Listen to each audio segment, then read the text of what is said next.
Avui a Sant Boi de Llobregat s'ha fet l'acte d'entrega del segell internacional d'excel·lència FQM 600 al Centre de Salut Benito Meni. Aquest és un reconeixement fet per primera vegada a tota Catalunya i Espanya, el qual premia la gestió innovadora, sostenible i excel·lent del complex assistencial en salut mental. Per primera vegada a tota Catalunya i Espanya, una entitat de salut mental rep el reconeixement d'excel·lència internacional FQM 600. Aquest centre és el Benito Meni Complex Assistencial, el qual pertany a les Germanes Hospitalàries del Sagrat Cor de Jesús i que porta des de 1972 tractant trastorns i patologies mentals. El centre ha rebut el segell amb orgull i des de la direcció de l'entitat han insistit en que tot es deu al compromís i l'esforç conjunt dels treballadors i les treballadores. Implica el reconeixement a una gestió excel·lent, una gestió de molts anys de compromís amb la societat, compromís cap a les persones que atenem,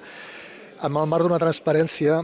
i d'un sistema de gestió que és el model europeu de qualitat. Tanmateix, aquest premi no només representa una fita a escala local, sinó que també posiciona Sant Boi com un centre pioner en aquesta matèria, en el qual s'ha destacat l'oportunitat de compartir els seus coneixements a altres centres. Perquè vagin a tot arreu a explicar a tots a la resta de proveïdors que és possible assolir aquest grau d'excel·lència i, per tant, fins i tot des del Pacte Nacional demanar que tota la resta de proveïdors també arribin a tenir un segell com aquest per fer de Catalunya tota ella un referent no només nacional, sinó també internacional. Des del Departament de Salut de Catalunya també han celebrat l'entrega del segell, especialment davant del canvi de perspectiva més humanitzat cap al tracte a les persones amb trastorns mentals. I això vol dir un canvi en les pràctiques, en les maneres de fer, en les mentalitats de professionals, usuaris i organitzacions, per tal d'anar avançant conjuntament amb una atenció molt més centrada en què les persones puguin viure el més autònomament possible en els seus entorns habituals. L'acte d'entrega ha culminat en parlaments per part de diferents representants institucionals com l'alcaldessa de Sant Boi,